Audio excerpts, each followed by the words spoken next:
ব্যর্থতা ব্যর্থতা ব্যর্থতার পরে কিন্তু ভালো সাকসেস আসে। সবাই কিন্তু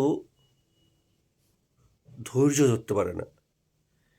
ধৈর্য ধরে পড়াশোনা করে চাকরির অ্যাপ্লাই করে যাও। 12 ফেল সিনেমাটাই সেটাই কিন্তু ফুটিয়ে তুলেছে। আইপিএস অফিসার হওয়ার একটা জোশ নিয়ে যে মনোজ শর্মা গিয়েছিল, সে বারবার বারবার ফেল করার পরে কিন্তু পাস করেছে। প্রচণ্ড শিক্ষার একটা সিনেমা।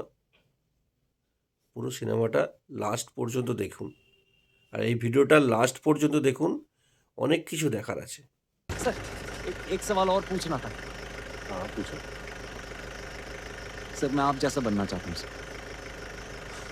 बोला है मैंने आपको? कुछ किया आपने ऐसा? नहीं? ये आपने लिखा है? जी सर। यार तो यही तो किया आपने। अच्छा यार क्यों डर रहे हो? कल मैंने इतने ऐसे चेक किए और एक ऐसे ऐसा है जो सबसे शानदार है।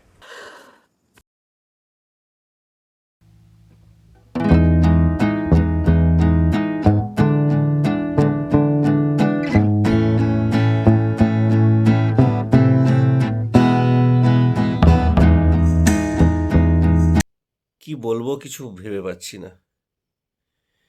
12 ফেল সিনেমাটা এত ভালো বানিয়েছে বিনোদ শর্মা।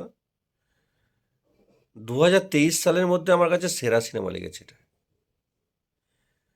আমি তো সিনেমাটা যতক্ষণ দেখেছি ততক্ষণ আমার শুধু চোখ দিয়ে জল বেরিয়েছে।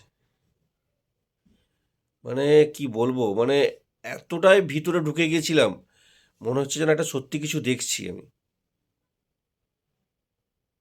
মানে কি বলবো, মানে আমি অনেকগুলো সিনেমা এই বছরে দেখেছি 2023 সালে। 2024 পড়ে গেছে, কিন্তু 2023 সালে যতগুলো সিনেমা দেখেছি তার সব থেকে সেরা লেগেছে আমার এই সিনেমাটা। বিক্রান্ত মেসিও দারুণ অভিনয় করেছে, দারুণ। মনোজ শর্মা যে অরিজিনাল ক্যারেক্টারটা পুরো ফুটিয়ে তুলেছে, তার সঙ্গে তার সহকর্মীগুলো যারা অ্যাক্টরগুলো আছে তারাও দারুণ অ্যাক্টিং করেছে। সবাই দেখুন সিনেমাটা, খুব ভালো লাগবে।